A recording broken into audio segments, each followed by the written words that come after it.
Everyone is encouraged today to, quote, quote, follow your passion. Now, what they mean by this is that you should pursue whatever fills you up. You should pursue whatever you are passionate about. Now, obviously, we are all passionate about different things. Some love knitting, others football, others, again, book reviews. Is this advice, though, to follow one's passion actually good advice? And if it is it even achievable? First, let's dive into why this topic often comes up in the first place.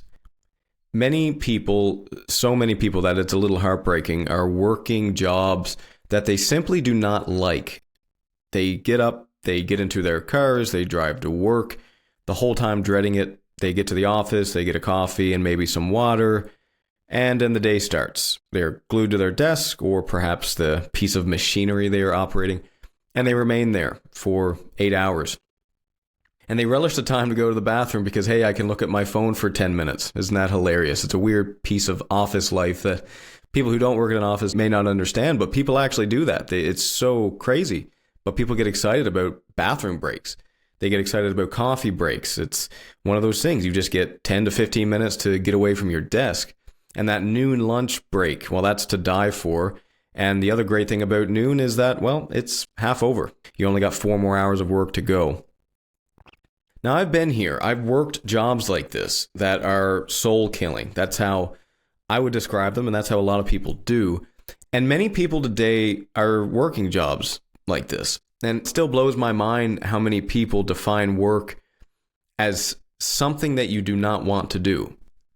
And then it's weird when someone says, well, I love my work, because you think, well, if work is something I don't want to do, how the hell can you love it? And people like that are often considered workaholics. And I've been accused of such. I work a lot. My day eats up anywhere from 40 to 70 hours a week, depending on the season. And then the work I do with the podcast and articles, mentoring, and so on, eat up 10 to 20 hours a week.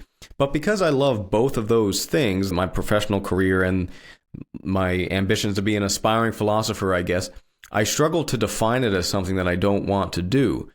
So for me, work should be an action in service of the greater good. That's how we should aim to see it. When you go to work, you should think, well, I'm contributing to the greater whole during this period. And the main point here is that many people inherently do not like their work, and they work self-described shitty jobs because they are defining work as something that they don't want to do. And I'm going to break this down in a second from the Stoic viewpoint, but nevertheless, this fact that many do not enjoy their work is what leads to this notion of following your passion. If you follow your passion, after all, you won't dislike your work because it's your passion, so obviously you like it or probably love it. Now I'm going to break this apart, this notion of the shitty job, because certainly there are boring jobs out there, and in fact, there are useless jobs out there. And I don't mean that too harshly, but there are many jobs, and I see this a lot in the office environment, that aren't really useful to the functioning of the company. They don't need to exist. They exist because of politics and just a myriad of other reasons. The other way of looking at that is some jobs could just be done by fewer people at the very least. And it's a weird thing, right? Because you think, well, you obviously want people to have jobs and you want people to go to work. But as a society, it generally makes more sense to reduce that because then you get more meaningful jobs in the long term. Some people have to suffer a little bit, say, for example, when they up the AI ante or when they start doing things like automatic welding. That causes some people to lose jobs, but then they can go and do something else with that time. So it affects people in the short term, but it seems to work out better in the long term. Now, these are the jobs that people hate, these quote, quote, useless jobs, because they inherently feel like they're not useful. I think we can really sense that when we're doing something that just doesn't feel useful to the world. And that manifests itself as just really suffering in a sense. They inherently feel like what they are doing day in and day out doesn't really contribute to the world in a meaningful way. And then there are jobs that are run by people who are simply not on the path to righteousness. Their aim is for money, and they'll do whatever it takes to get it. Imagine a lawyer firm that really just has their business based on screwing people over and taking advantage of people. Certainly those types of jobs exist. The leadership mentality at those companies is often cracking the whip or not encouraging people to really take ownership for their role or of their role in the organization. And it's really just about treating people like slaves, which is obviously very terrible. So this is another group of jobs that most people would deem shitty. They don't feel like they are a part of something meaningful and worthwhile because it's not built on the principles of virtue. They're not actually doing good in the world. Remember, if we define work as, well, I want to go to work for 8 hours and contribute to the greater good, you simply can't do that if the leaders of the company don't have integrity and they don't value virtue.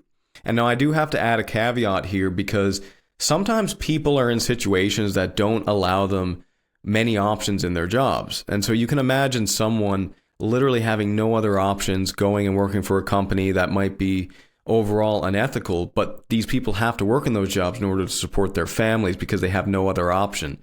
Now, I would argue that there are often ways out of those situations that we can't always see, but I want to make it clear that working a job like this is indifferent in Stoicism, and it can be aligned with Stoicism if you're doing it for the right reasons to support your family and you literally have no other job options. So for anyone in that situation, I'm not hating on you here. I get it. I understand. Life is really tough and the way out is not always obvious.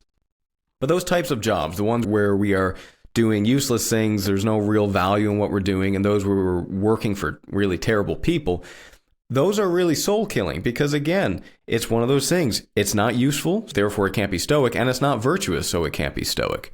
The reason is you're living according to something that isn't good. You are voluntarily choosing to work with a company that you know is not virtuous. And if you are in one of those jobs, I'd encourage you to try and escape if you are able. I know it's not easy, it's very difficult, in fact, but we are talking about your soul here. However, there are also many people who are working for good people and a good company who are doing something useful, but despite this, they're still miserable at work. So what do we make of that? Hey there. Let me thank you for being a listener to this ad-free podcast. If you enjoy the podcast, there are a few things you can do to help me out. A 5-star review on Spotify or wherever you're listening to this really does help, and it's free. You can also sign up for my Substack newsletter or Patreon. Substack free gets each episode emailed to you along with the transcripts in the form of an article. You'll also get access to my live talks, followed by a Q&A afterward. Substack Premium supporters and my patrons on Patreon get access to the recordings and a brief article of those Q&A sessions, access to full episodes of the Paradoxically Speaking podcast, my Steps to Success interview series, Stoic meditations, and much more. Links to Substack and Patreon can be found in the show notes. The Stoics do have this idea that we should all aim to live according to nature, and part of what that means is living according to your personal nature, your personality, who you are as an individual. And some jobs are better suited for us than others. Introverts gravitate towards computer programming, while extroverts gravitate towards nursing and other fields like that. Those are just two examples. Conscientious hardasses like myself, we gravitate towards engineering, while more open individuals take on more creative fields like artists. And that is true. Some jobs seem to fit us better than others, and we should aim to acquire such jobs.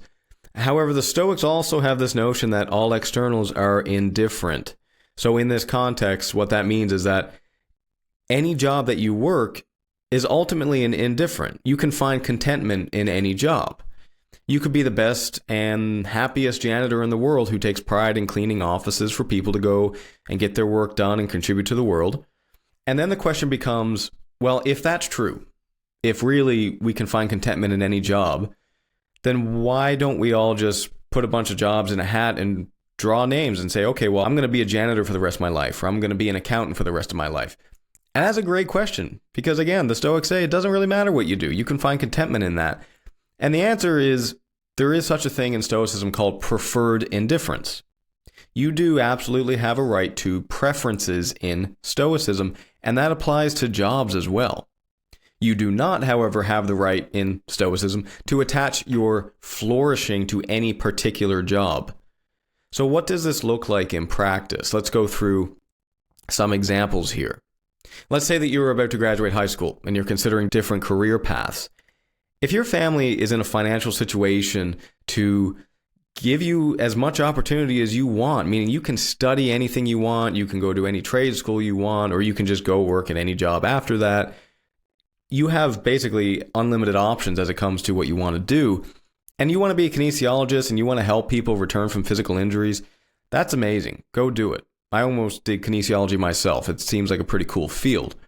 If, however, you don't have access to any financial aid that is available to you, if you have no access to scholarships, or maybe your family isn't particularly wealthy, you got to think about that a little bit. You may have to think, well, maybe I have to go work at Starbucks for 10 years to save up enough money. Maybe I got to study in the evenings, and then when I actually do the degree, I'll be much better prepared. The road might be a bit longer for you. That's something that you're going to have to consider. And that's okay. We all have different starting points in life. But considering yourself to be a victim because you were less well off than someone else, it's just not useful. And it certainly won't make you happy. You should never treat yourself as a victim or think about yourself in that way at all. You have to meet yourself where you are right now. Now, we're best off thinking of life as a marathon because it actually is a marathon. There's no way to sprint through life.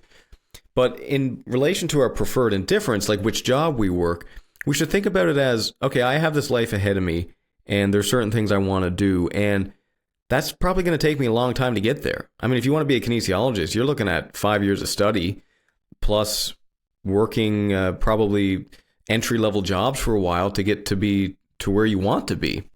So, dear friend, you can't control which cards you are dealt. You can't control how rich your family is or even how much opportunity surrounds you. All you have control over is your judgments, your intentions, and your actions. So are you going to hold the very anti-stoic opinion that being born into a poor family is bad? Or are you going to transcend that like the stoic you're aspiring to be and consider it for exactly what it is? Indifferent. So should you follow your passion in life? Yeah, sure. Why not? Just remember that there is so very little that is actually up to you and that you can be happy right here, right now, if you only turn on the light. If you liked this video, please hit the like button and subscribe with the notifications turned on. The Strong Stoic Podcast is also available in audio wherever you listen to your podcasts. Finally, you can join Substack to gain access to transcripts, articles, and premium podcast episodes.